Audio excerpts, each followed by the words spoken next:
Então, pessoal, vamos aqui dar algumas respostas aos comentários e talvez algumas perguntas aqui mais recentes no canal, tá? No vídeo que eu falei sobre essas igrejas reformadas, não é, da última hora, o Gustavo Pacheco perguntou uma coisa aqui que é um pouco polêmica, tá? Vamos lá. Ele falou bem assim: gostaria de saber a sua opinião sobre união, igreja reformada e maçonaria. A igreja presbiteriana independente se separou da igreja presbiteriana do Brasil por isso? Então, Gustavo Pacheco, muito obrigado por sua pergunta, meu irmão. Olha só. Bem, primeiro de tudo, Gustavo, eu não sou presbiteriano e, portanto, eu não tenho como dizer certas coisas, tá? Toda vez que eu opino, eu falo alguma coisa sobre a IPB, né? Sobre o presbiterianismo, é muito mais é, com relação à sua confessionalidade. Quando eu noto infidelidade confessional, então claro, eu vou criticar, né? Eu vou dizer que está errado. Eu vou apontar para a história. Eu vou dizer que estão sendo infiéis à sua tradição. Tá? Então, eu não descarto a IPB por conta eu vejo realmente, né? E, veja, historicamente, uma igreja reformada, né? Embora a IPB já vem de mudanças no próprio Estados Unidos que aconteceram lá, mas eu conheço muitos homens de Deus confessionais, reformados, assim, topados mesmo, sabe? Presbiterianos de verdade. E eu os amo muito, cara, porque são um grande exemplo para mim também. Mas eu não sou presbiteriano, então eu não tenho como saber se a IPB, no caso a Igreja Presbiteriana Independente, né, saiu da IPB por causa disso, certo? Não sei. Mas não quer dizer que não é porque eu não sei e não vou falar sobre isso especificamente que eu não posso opinar sobre a possibilidade, não é, de uma igreja, qualquer uma, na verdade, estar envolvido com maçonaria, tá? Então, se e é bom que outros presbiterianos possam falar sobre isso, tá? Porque aí talvez vocês falem com mais propriedade do que eu. Ah, essa questão das igrejas reformadas envolvidas com maçonaria, essa não é uma realidade, pelo menos não no Brasil, até onde eu conheço, tá? Então esse não é um problema que nós temos, certo? Então, geralmente, se eu falar que a IPB ou teve problema com isso, ou ainda tem, desconheço essa informação, certo? Mas vamos pensar em relação apenas à minha opinião a respeito dessa possibilidade. Se houver qualquer envolvimento, né, de igreja presbiteriana com maçonaria, ou de uma igreja reformada com maçonaria, na minha opinião sincera é que tais comunidades, né, elas perderiam totalmente a moral, tá? Eu nem consideraria mais como reformada, sinceramente. Não, eu vou dizer mais. Se um dia eu soubesse, pra você ter uma ideia, se um dia eu soubesse, se um dia eu soubesse que a igreja a qual eu faço parte fosse envolvida com maçonaria, no outro dia eu pediria demissão. Porque pra mim isso é inconcebível, tá? É simplesmente inconcebível. Não dá. Não dá pra misturar essas coisas, tá? Seria o cúmulo pra mim da infidelidade. Seria rasgar as confissões. Seria jogar fora a escritura sagrada. Eu não consideraria mais. Eu sairia. Simplesmente isso. Sairia. Isso é uma coisa muito grave. É muito séria mesmo. Qualquer tipo de sincretismo, não é? É grave demais. Não são. Não, por exemplo, eu não suporto ecumenismo por causa disso, porque ecumenismo nada mais é do que sincretismo. Tá? Eu não suporto isso. Esse tipo de coisa não faz sentido. Quando eu fui chamado, né, ao ministério, ao santo ofício, né, ao santo ministério, eu fui chamado para ser fiel a Cristo. Sou um pecador miserável, mereço a condenação eterna, sei disso muito bem, peco todos os dias, falho, mas apesar disso, não é, de ser como qualquer outro, né, como qualquer outro, qualquer um de nós, um dependente exclusivamente da graça de Deus, eu tenho consciência, tá? Eu tenho consciência. E não é porque eu sou um pecador que eu não devo combater o pecado. Eu sou um pecador. E o fato de eu ser um pecador não tira, nesse sentido, a minha obrigação, o meu dever moral de combater o que é errado. Tá? Então, se eu soubesse uma coisa como essas, eu sinceramente deixaria de ser pastor. Não faz sentido, cara. Entendeu? Não faz sentido nenhum. Então, se houvesse, se né, no caso, a IPB tivesse. A IPB, eu tenho certeza que a IPB tem um problema com maçonaria. Isso pra mim, se os pastores que fazem parte dela soubessem disso e convivessem com isso aí pra mim, sinceramente, sei não, cara. Não sei não como ia ser a nossa relação, não. Tô sendo honesto, tá? Não sei não. Eu teria muita dificuldade com esses pastores. Aí se viesse, não, mas é porque assim, assim, assado, denominação. Cara, na boa.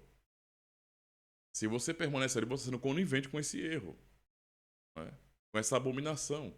Não é uma questão por exemplo, existe uma tendência evangelical na IPB. Todo mundo sabe disso, né? Ninguém é cego. Isso já é uma coisa muito grave para mim. É grave porque a IPB para mim hoje ela é mais evangelical do que reformada, tá?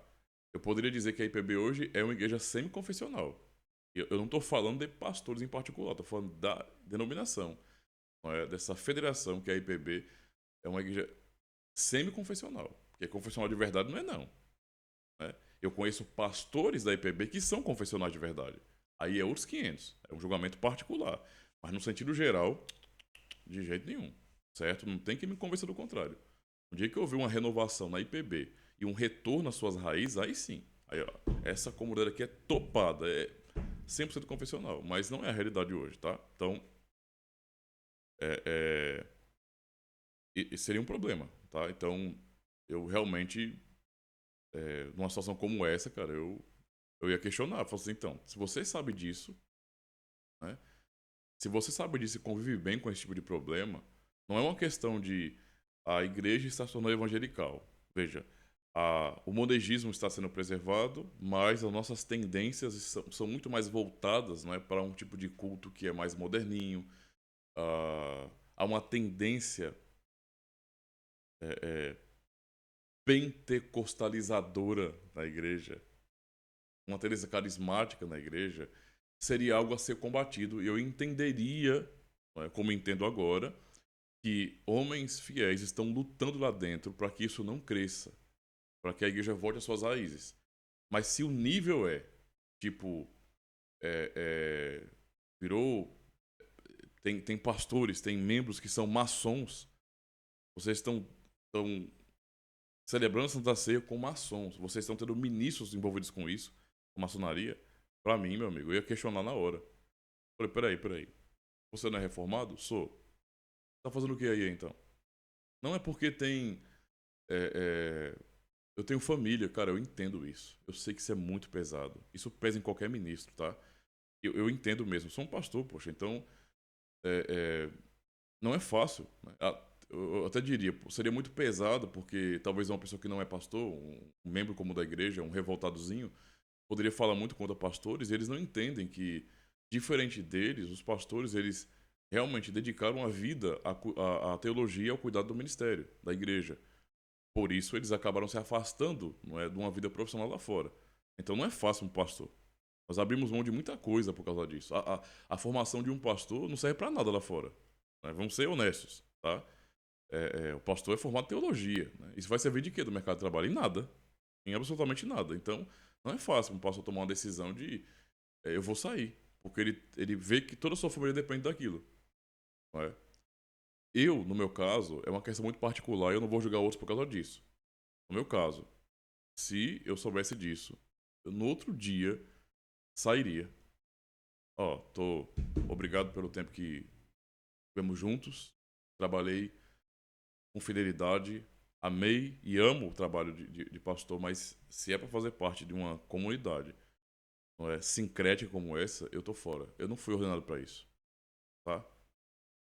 Quando eu fui ordenado, eu jurei solenemente que pregaria a Escritura Sagrada, certo? E que ensinaria os padrões confessionais. Eu subscrevi Confissões Reformadas integralmente. Integralmente. As perguntas e respostas de um catecismo, bem como as suas bases bíblicas, os artigos de uma confissão, bem como suas bases bíblicas, os cânones como suas bases bíblicas, tudo isso integralmente. Tá? Se eu ver que isso hoje está sendo negado, rasgado, então eu tô fora. Eu tô sendo rasgado também, eu tô fora. Tá? A vida vai ser mais difícil? Vai. Vai ser pesado? Vou sofrer? Com certeza. Mas para mim vale mais a consciência, muito mais a consciência, do que a estabilidade nesse sentido. E eu vou correr atrás, porque eu não sou quadrado. Literalmente falando. Eu não sou quadrado. Eu vou correr atrás. Nem que seja pra trabalhar de servente de pedreiro. Eu não tô nem aí. Eu vou trabalhar. Eu voltaria pra área da segurança, de repente. Eu faria alguma coisa. Entende? Porque não dá pra mim, cara. Se é pra poder eu ficar negando a minha consciência cristã só pra fazer parte de uma comunidade, porque tem nome, por exemplo, ou com medo de minha família padeça, eu não aguentaria, não. Certo? Porque eu sei que Deus cuida da gente. Tá? Deus cuida da gente. Sempre cuidou e sempre vai cuidar. Essa é uma confiança que temos. Então, se esse fosse o caso, tá bom, meu irmão? Viu, Gustavo Pacheco? Eu não posso falar mais do que isso porque eu não sei, eu não conheço, tá? Eu já ouvi muita coisa, mas ouvir não é uma base para que eu diga que é de fato, porque as pessoas falam muitas coisas, né? Nós estamos vendo um mundo que é bem conspiracionista, então eu não sei o que é verdade nesse sentido. Mas, dizendo, se isso for uma verdade, não é, e pastores sabem disso e convivem com isso, para mim, eles estão sendo coniventes. Porque para mim é inadmissível isso. E não é somente maçonaria, não. Não é maçonaria somente, não. Tá? Eu já acho uma baita infidelidade alguém ser um presbiteriano e ser continuista, ser presbiteriano e já ser pentecostalizado mesmo. Cara, sinceramente, não dá para respeitar. Eu não teria nenhum tipo de relação com a IPB, com a igreja presbiteriana de um bairro, de repente, em que o culto, por exemplo, é moderninho.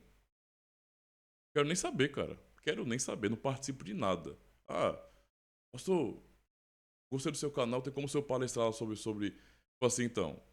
Eu vou poder falar tudo que eu quero? Se eu puder falar tudo que eu quero, entendeu? Dar jab direto na teologia, aí eu vou. Agora, se eu tiver que ficar respeitando o ambiente de vocês, certo? E ficar meio que amordaçado, tendo um tipo de palestra, sei lá, estudo, sermão que seja, controlado por vocês, para que eu não toque em problemas daqui e de infidelidade, então eu não quero não. De jeito nenhum. Quer me chamar, aguenta a bronca. Porque se quiser me controlar nesse sentido, tchau. Esqueça. Não vou fazer isso. Não me submeto a isso. Então, por isso que eu prefiro nunca pregar em igreja nenhuma.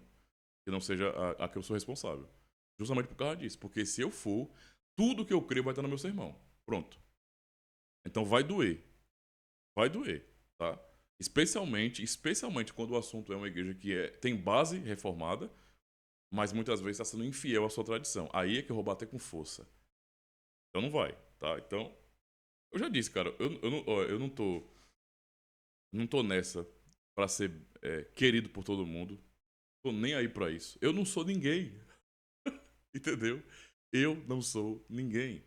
Não tem sobre mim o peso de status. Eu não sou ninguém, eu sou um homem comum. Comum. Eu ando livre pelas ruas e ninguém grita pelo meu nome. Isso é uma benção, é uma maravilha. E mesmo se o canal começar a crescer e o meu rostinho, não é? Ficar espalhado pelo Brasil, ainda assim eu vou ser um cara chato, porque quando as pessoas forem assistir o vídeo aqui do canal, vão perceber que eu não vou ficar dando colher de chá pra ninguém. Entende? Então não tenho essa coisa de eita, vamos ter que tomar cuidado com as palavras, porque isso vai magoar as pessoas e as ovelhas de Cristo. As ovelhas de Cristo não querem ouvir verdades, tá? Então é melhor nem acessar o canal. Se alguém que diz que é reformado gosta de sermão, de estudo, de um tipo de fala mansa, comigo não rola, não. De jeito nenhum. Eu nunca dei colher de chá pra ninguém. Tá? Nunca. Nunca. Isso não vai mudar agora. Então, eu não teria nenhum tipo de relação com um líder como esse. Assim como tem sido, né? Já há muitos anos. Então, é só o que eu posso falar, meu irmão, viu? Foi mal se eu não posso falar mais do que isso, né? Eu não tenho como opinar, eu não sei. Então, se alguns irmãos que fazem parte dessas comunidades quiserem falar aqui no canal, eu vou acabar falar aqui nos comentários, eu vou acabar aprendendo mais sobre isso, tá certo? Mas não vou falar mais do que isso não, beleza? Deus abençoe, muito obrigado pela sua pergunta, né? Um pouco polêmica, mas necessária. E que os demais aí, né? Que de repente forem da IPB ou de outra comunidade que também é presbiteriana, se tem esse problema, que possam refletir sobre isso. Vamos lutar por fidelidade. Vamos honrar. Quer ver uma coisa que É absurda, cara. Tem um monte de presbiteriano que, por exemplo, tipo, não aceitam, não querem falar. Parece que quando fala os cânones de Dort, é que dá arrepio. Misericórdia, não quero saber daquele sino do maldito, não. Porque isso dividiu a igreja. Dividiu o quê? Mas tem gente que é tão hipócrita, sabe? Dividiu o quê? É a verdade, meu amigo. A verdade existe. Se a verdade não existisse, tava tudo certo, tava tudo errado e fica tudo por isso mesmo. Mas como a verdade existe, ela tem que ser defendida, tem que ser afirmada. E se há a verdade, há também a mentira, que é oposta à verdade. E ela tem que ser desmascarada. É simples assim. Pra mim é isso que resume o Sírio de Dort. Tá? Então imagina aí um presbiteriano que. Não. E nós não falamos sobre Dort, não. Deixa que eu falo. Deixa que eu falo. Ou então, um presbiteriano, sou da IPB. E daí? Imagina aí, se você conhecesse pastor presbiteriano, arminiano, qual seria a sua reação? Né? Esquisito? Eu não sei. Eu vejo, às vezes, essa tendência pentecostalizadora, carismática. Não posso dizer que são arminianos, mas se eu conhecesse um desses aí, eu falava, vai se converter. Arrependei-vos e crede no evangelho. Vou pregar pro senhor agora. Não tem negócio de conversa de irmão aqui, não. Vou pregar para você agora, se arrependa. Porque a verdade é uma. Existe um evangelho. O negócio de arminianismo aí não é evangelho, não. Tá? Isso aí é retorno à teologia do Papa. É só isso. Encerrando o vídeo agora, finalmente, tá bom? Muito obrigado e valeu. Até o próximo vídeo.